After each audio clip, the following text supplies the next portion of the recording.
Picture a stylish, glamorous four-seater convertible Grand Tourer with Italian lines, a glorious V8 engine and an iconic British nameplate. Should have been a runaway success, right?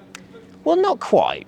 The Triumph Stag was a car that had everything going for it on paper, but these days is remembered for an infamous reputation for overheating and an unfavourable nickname of the Triumph Snag. But does it deserve that reputation? Or was it actually a bit of a hidden gem? Well, all these years later, let's take this gorgeous Mimosa Yellow example for a drive and find out.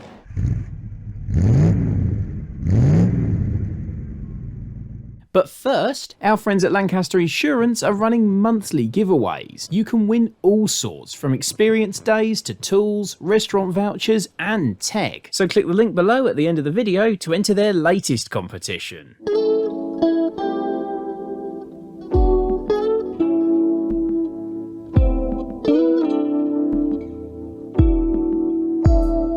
Michelotti had added some real Italian style to the Triumph range. There was the Spitfire, the various TRs, but perhaps king of the hill was the 2000 Saloon, an ordinary four-door family saloon car that looked properly classy and exotic as a result of its Michelotti design. The man himself asked Triumph if there was a spare 2000 test mule kicking around that he could use for a one-off design project. Now, Triumph boss Harry Webster said yes, you're more than welcome to one, but if Triumph likes it, we get first dibs on it.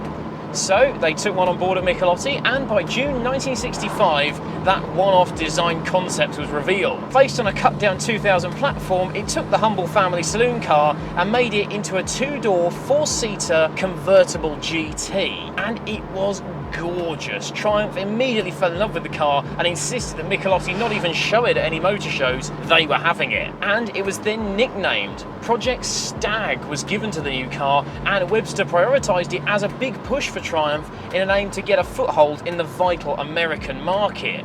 Now, the particular car we're driving today is wearing its hardtop, which is an impressive bit of engineering in itself for a convertible car. It's fully metal, it's got a heated rear window and pop-out side windows, as well as being double skin insulated. But even with the hardtop on, the Stag is a gorgeous bit of design. It flows beautifully, it's got a real sense of presence about it, it's stylish, it's classy, it's just simple and elegant. I think it's beautiful. It's up there with one of the best looking British cars of all time for me. But there was some debate over how to power it.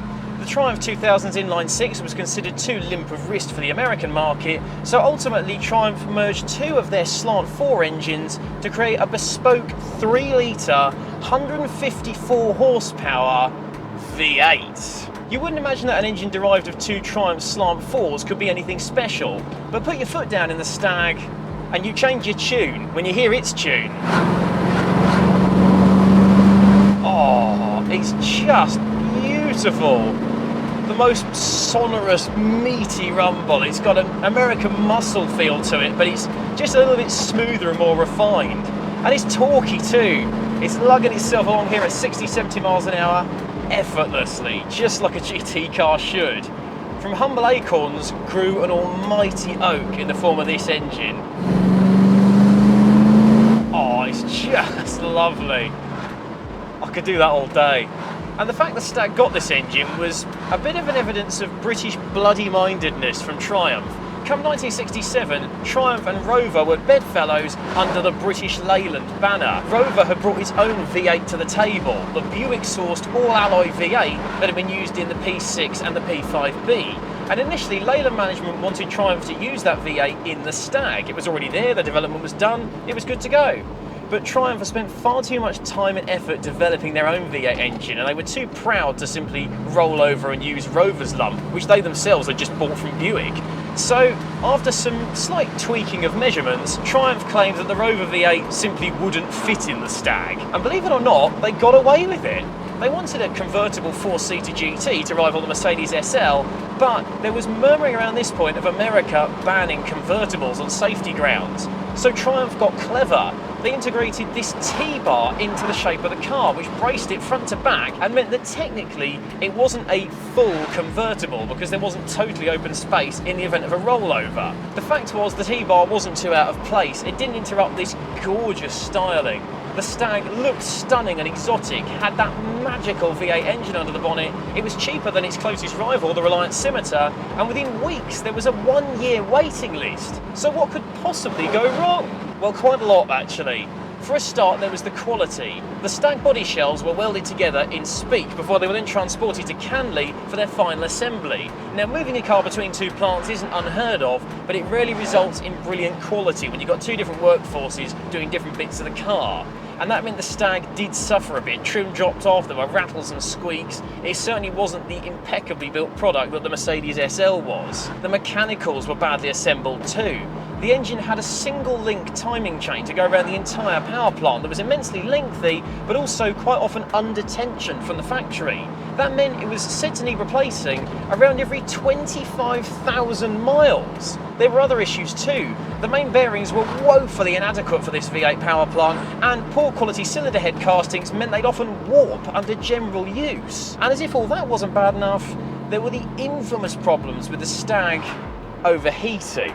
The main culprit was the water pump, which for some reason Triumph mounted on top of the engine and drove internally with a geared jack shaft. The gears on that shaft were fragile and often sheared, not to mention with the pump itself being higher than the radiator filler cap. Unless the car was jacked up at an angle when filling it with coolant, there was rarely actually enough in the system to reach the pump in any case. Being an alloy head meant that use of the incorrect coolant caused internal corrosion and reduced flow to the pump. Not to mention, being the highest up part of the cooling system meant the pump would be the first part to go dry in the event of a leak. So if you weren't aware that you were losing coolant, the first that you'd know about it would be when the pump seized and the engine overheated. We've only scratched the surface of the Stag's overheating issues here. There's a full video coming soon to explain the myriad of problems.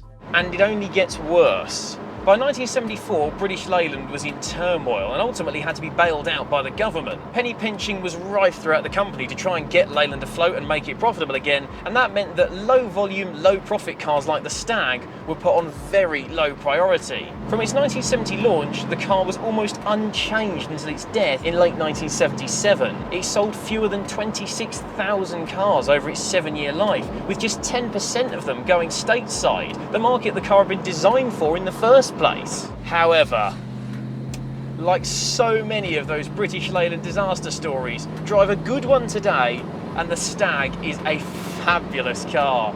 It's got the independent suspension from the 2000, and that means that even with the big V8 at the front, it's a lovely thing to drive. The steering's light and direct. The body control is superb, even if you start flinging it around on a winding country road like this. And as a GT car, it's fabulous. It's got a nice floaty ride, but it doesn't wobble around too much when you do hit a bump. It's every bit as comfortable as an R107 or a Jag XJS. And yet, if you do want to cross ground quickly, that torquey V8 will be more than happy to pull you along. Get the roof down, and this is a wonderful Grand Tourer as well, with plenty of protection from the elements and ample room in the back for genuine add-ons. And on a winding road like this, it doesn't fall to pieces. Fling it in and it just grips. It's so confidence-inspiring. It's been engineered so well. It's so close to being a fantastic car, this. And for me, the Stag has got a fantastic character as well. Not just because it's the British Leyland underdog, the story that we've told countless times before on Classics World, but because it's a genuinely marvellous car to use when you actually get one that's in nice fettle. It's comfortable, it's lovely to drive on a twisty road, it goes well, it's gorgeous to behold, and with that epic V8 engine and its British Leyland charms, it's totally unique. There's nothing else like a Triumph Stag. Small wonder, in fact, that despite being such a small volume produced car, the vast majority of them still exist. The aftermarket and club support for the Triumph Stag is one of the best of any classic car, and that means that if you fancy getting into one today, you can make it right, you can make it as good as Triumph intended, and take it out on a day like today with a massive smile on your face. Because of all its quality and reliability issues, this car was nicknamed the Triumph Snag, but honestly, you need to try one of these. Try a good one, and you'll be utterly seduced by it. Go on. Have yourself a stag do.